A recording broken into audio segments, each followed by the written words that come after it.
As Ottawa moves to order binding arbitration to end the ongoing port disputes taking place in BC and Montreal, another major supply chain disruption looms on the horizon.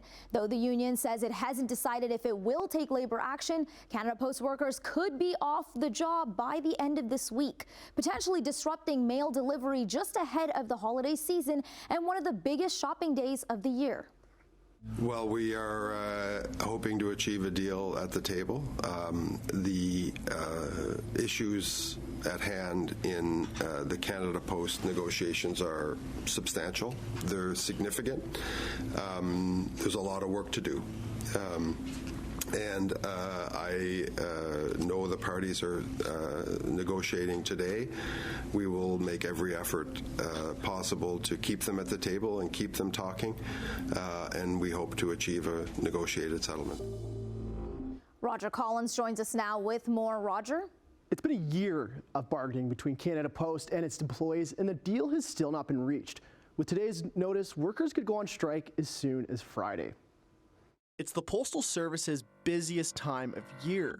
With just 6 weeks until Christmas, millions of Canadians are buying gifts online, sending postcards, and receiving mail. But just this morning, the Canadian Union of Postal Workers issued a 72-hour strike notice, putting its workers in a legal position to walk off the job and bring the Federal Postal Service to a grinding halt. The issues at hand in the Canada Post negotiations are substantial.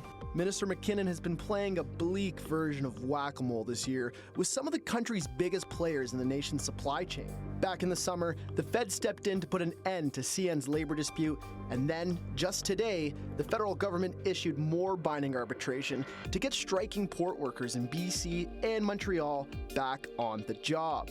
But when asked if his government will do the same if Canada Post can't work out a deal, he said this. We will make every effort possible to keep them at the table and keep them talking, and we hope to achieve a negotiated settlement there.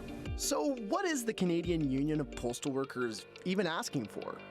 According to them, wage increases, improved staffing positions, more paid sick days, the list goes on. But at a time when Canada Post has been hemorrhaging funds, with revenues at an all-time low over the last 6 years, it's hard to say they're in a strong position to be making demands.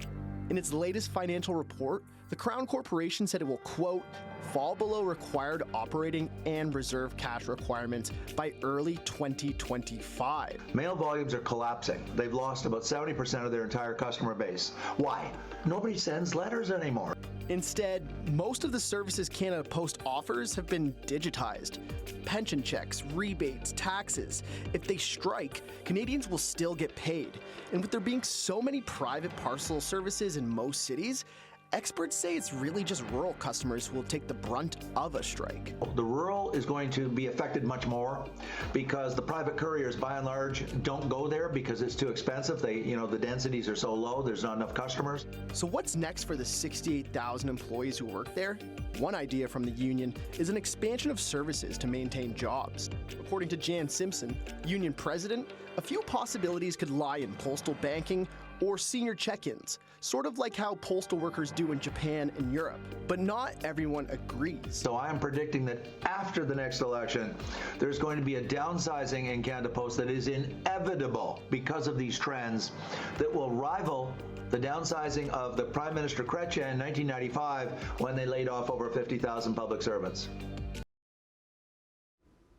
Today, Canada Post indicated that if the union does go on strike, it expects it to be a rotating one, but it remains to be seen what kind of impact that would have on the service. Manisa?